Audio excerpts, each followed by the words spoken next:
안녕하세요. 백두산 금융연구소의 백두산입니다. 6월 2일 목요일 아침 9시 25분입니다.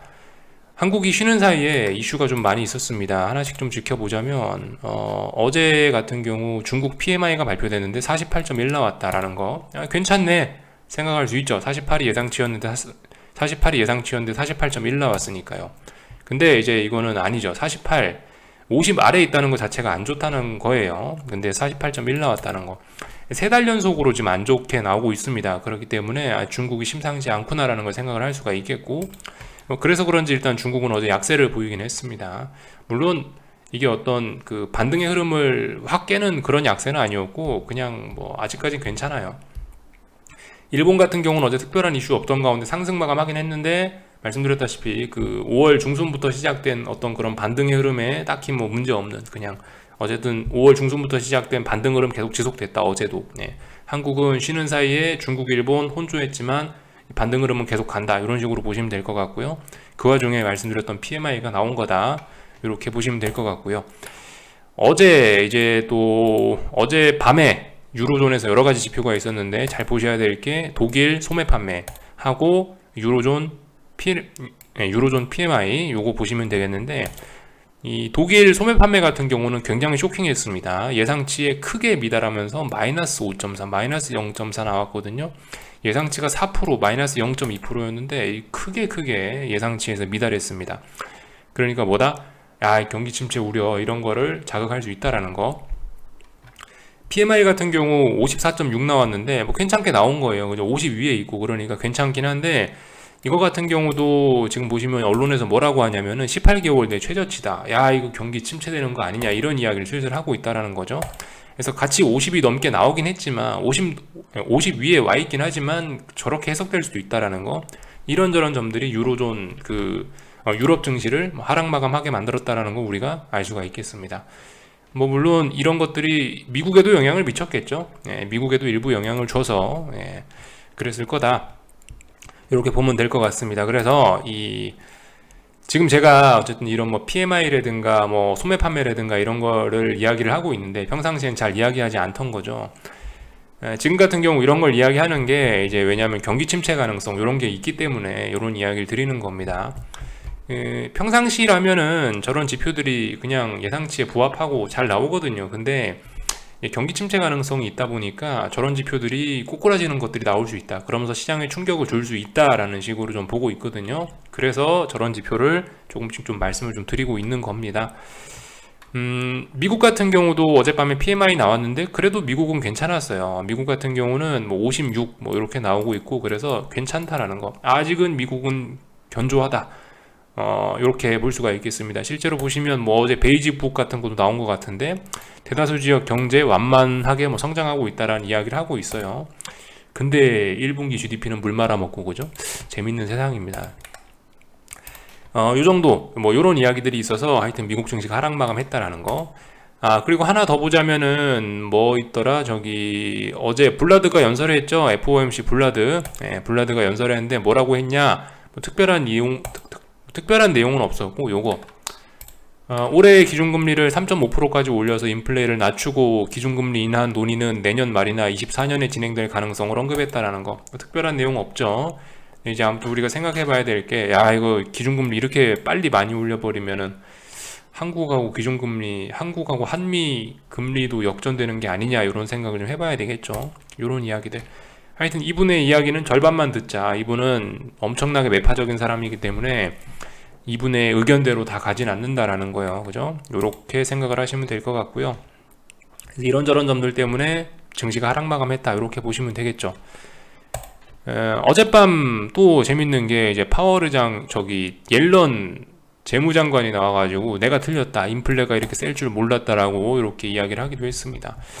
사실 이거 보면서 좀 굉장히 의아했는데 하여튼 이것도 어쩌면 증시에 악영향을 미쳤겠죠. 그죠? 이것도요. 이것도 증시에 악영향을 미쳤을 겁니다. 솔직히 이거를 보면서 좀 여러 가지 생각이 좀 들었는데 이게 맞냐? 이 재무장관식이나 되는 사람이 현직자잖아요. 현직자. 전직이 아닌 현직이잖아요. 근데 내가 틀렸다라고 이게 인정을 해버리면 물론 좋습니다. 이게 그래도 어떻게 뭐 자기 명예를 좀 그래 뭐 자기 명예나 이런 것도 중요하지만 솔직하네. 좋게 봐줄 수도 있어요. 근데 이 현직에 있는 사람이 이런 이야기를 하면은 시장에 충격이 오지 않을까라는 생각을 좀 하기도 했거든요. 그래서 뭐예요? 파월의장이 작년에 왜 계속 인플레가 일시적이라고 했어요? 그거 현직자니까 자기는 인플레가 일시적이라고 이야기를 해야만 되는 사람이거든요. 인플레가 장기적입니다. 이렇게 이야기를 할 수가 없는 사람이거든요. 사실 그 자리에 있는 사람이기 때문에. 파월 의장은 그런 사람이기 때문에 그런 이야기를 못 하거든요. 파월 의장이 인플레가 심각합니다라고 하면 시장 개박살 나게요. 그죠? 그런 거를 생각을 해봐야 되는데 하여튼 그죠? 뭐 그런 입장에서 옐런 재무장관 같은 경우는 이런 이야기를 했다라는 거. 리플들이 정말 재밌습니다. 보고 있으면 그죠? 뭐 제가 했던 것처럼 자기 잘못을 인정하는 건 굉장히 인상적이다라는 이런 이야기도 있고 너랑 파월 빼고 다 알았다라고 하고 있는데 사실 뭐 제가 하고 싶은 이야기는 이건 거고 하여튼 뭐 재밌습니다. 예. 이런 이야기들이 복합적으로 하여튼 시장에 영향을 미쳤겠죠. 그죠? 그 와중에 바이든은 입 다물고 있대요. 왜냐하면 중간 선거가 있기 때문에. 하여튼 지금 세상이 정말 재밌게 돌아가고 있습니다. 여러분들 생각해 보셔야 될 게 뭐 복잡하게 생각하실 거 없습니다. 예, 바이든 같은 경우는 어때요? 지금 대통령이니까. 근데 지금 이제 지지율을 올리는 요인은 뭐예요? 예를 들면 뭐 러시아와 우크라이나 전쟁으로 인해서 상대적으로 지지율이 좀 올라가고 있는 측면이 있고 인플레 때문에 지지율이 깎이고 있는 측면이 있죠. 그러니까 인플레는 바이든의 적이고 어쩌면 러시아와의 갈등은 바이든한테 도움이 될 수도 있는 것이겠죠. 근데 사실 이거 두 개가 복잡하게 얽혀 있지 않습니까? 정말 재밌는 거예요. 전쟁이 오래되면 인플레는 안 잡힐 가능성이 높겠고 그렇다고 전쟁이 없어지면 하여튼 이게 정말 세상 일이 이렇게 서로 꼬리와 꼬리를 물고 이렇게 좀 돌아가는 그런 경향이 있습니다.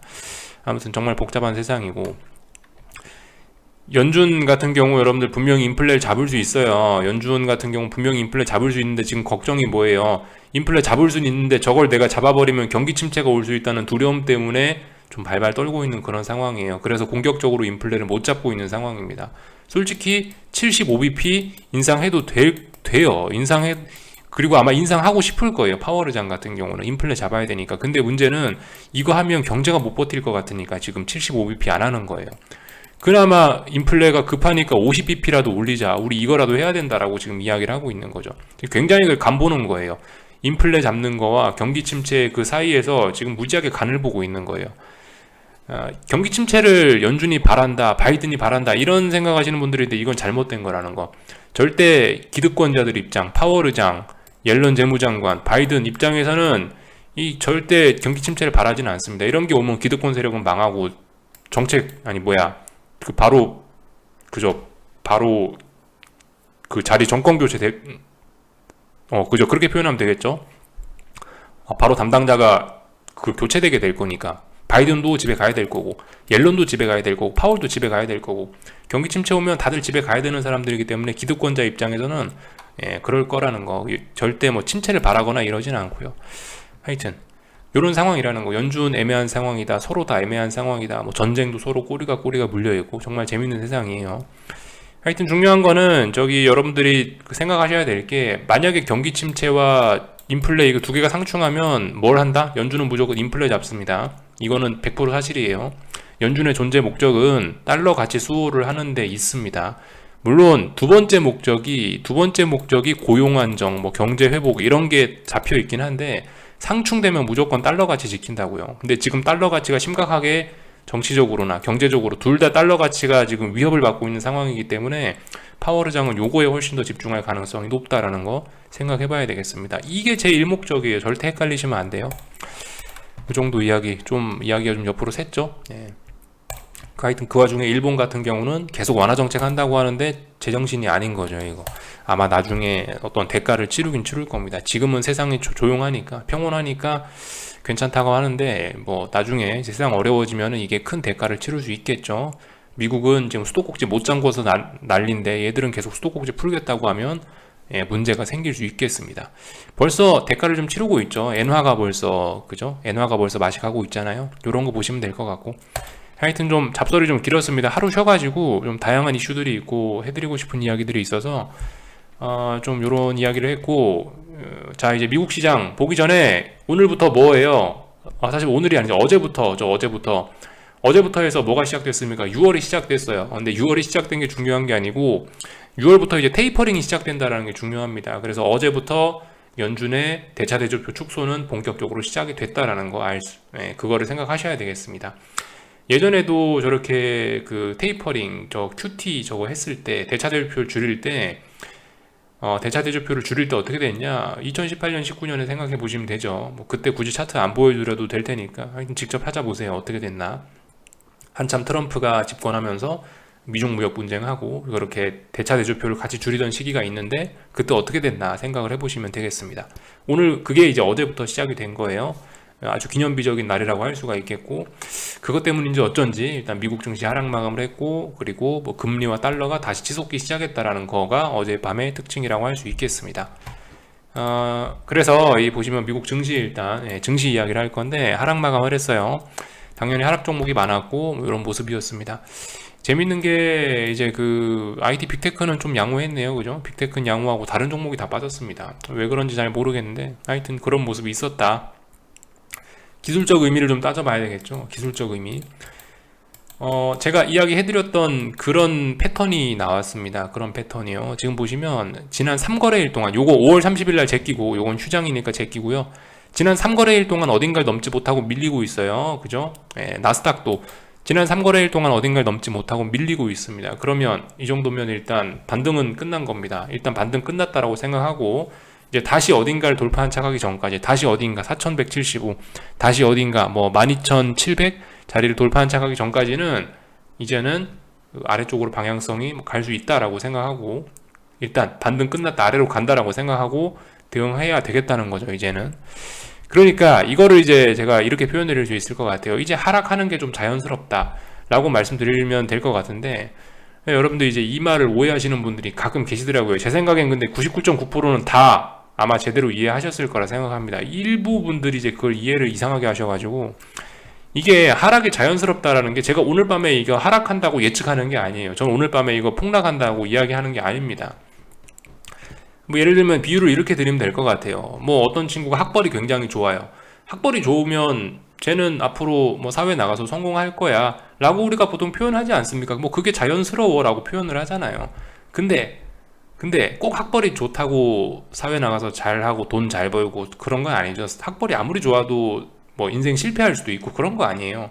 그러니까 단지 학벌이라는 건 뭡니까? 어떤 미래의 성공의 가능성을 높여주는 그 정도 차원이 있는 거죠.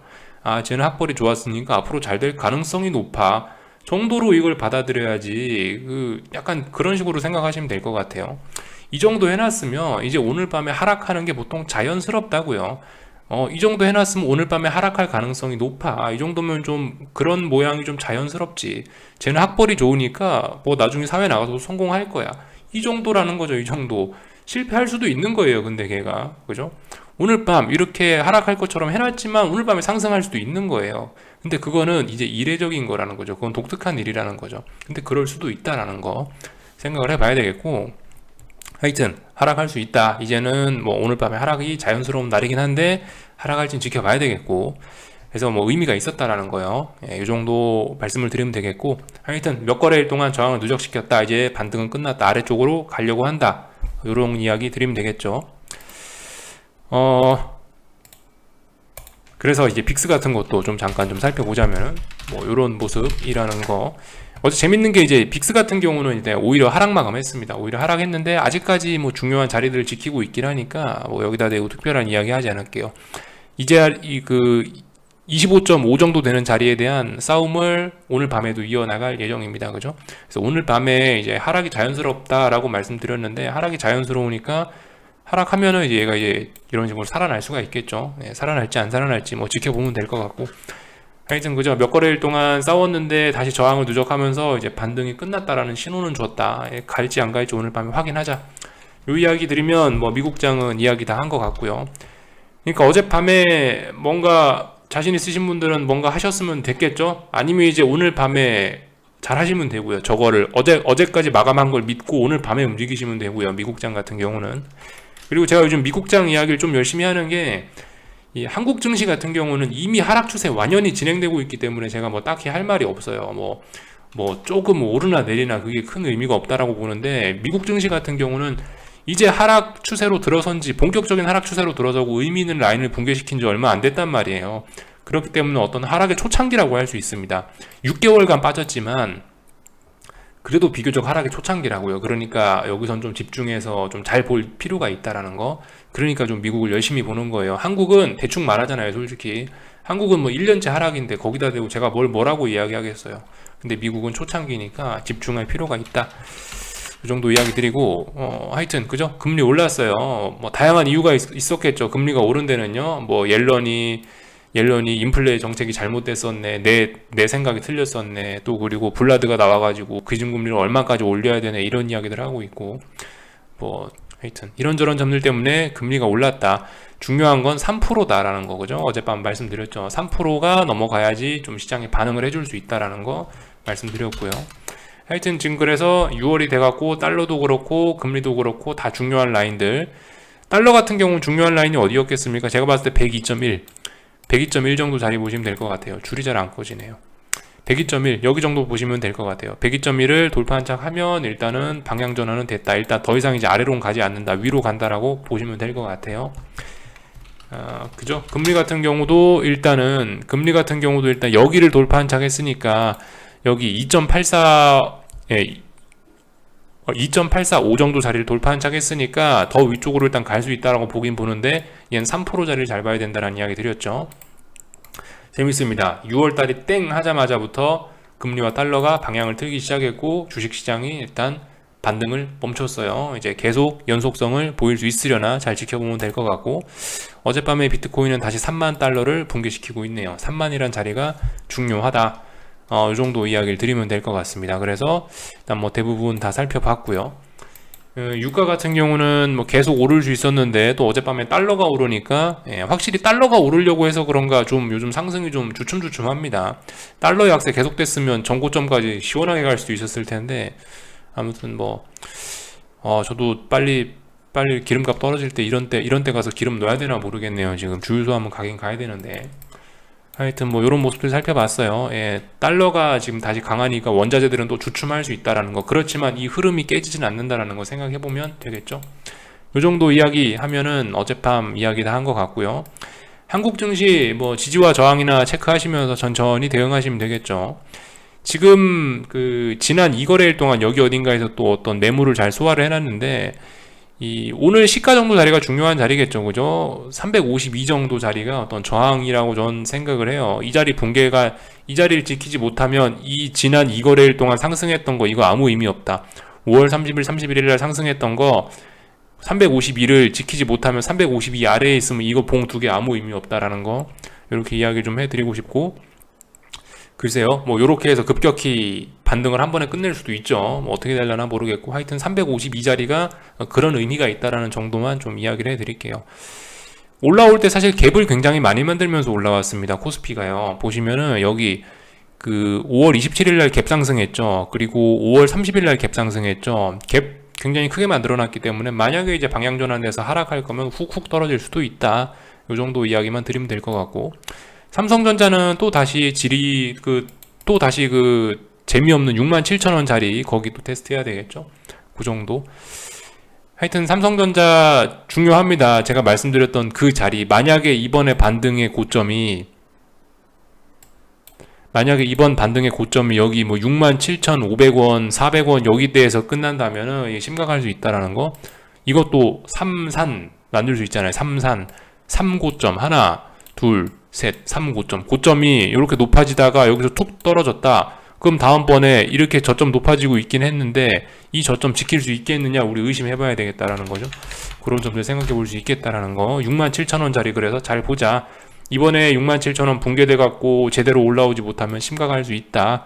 이 정도 생각해 볼 수가 있겠습니다. 원달러 환율 같은 경우는 뭐 이렇게 일단 그죠? 아무래도 이게 급락을 했었기 때문에 5월 30일 날 이 장대 음봉을 극복하는 데는 어쨌든 분명히 시간은 걸릴 수 있다라는 거예요. 이런 점들 좀 생각하시면서, 오늘 또 10원 올랐는데 또 이런 건 또 아닌 것 같아요, 그죠? 이렇게 텀벙텀벙 오르는 거는 이런 것도 또 좀 아닌 것 같다. 지금 너무 변동성이 확대돼 있어서 이런 변동성을 좀 죽이고 여기 어딘가에서 어떤 지지력, 뭐 1240원, 1250원 요 근처에서 어떤 지지력을 좀 확보하고 이 주변에서 너무 커졌던 변동성을 좀 줄이는 과정은 필요할 것 같습니다. 예를 들면 여기 구간을 보시면 이해가 되시겠죠? 여기 있는 요 구간, 예. 이 구간 보시면 이 폭락한 이후로 요날 3월 17일 날 폭락한 이후로 맨날 갭상승 개파락 해갖고 대부분 도치형, 시가와 종가가 비슷한 도치형 모양 나오지 않습니까? 그죠? 이러면서 변동성을 좀 죽이면서 이렇게 여긴 이 장대 음봉을 소화하고 그리고 나서 올라간 건데, 아마 또 이런 비슷한 양상이 또 나타나지 않을까라는 생각이 좀 들긴 하네요. 그래서 뭐이 정도, 네, 이 정도 이야기 하겠습니다. 궁금한 거는 리플 남겨주시고 오늘 저녁에 또 뵙도록 할게요. 여기서 마치겠습니다.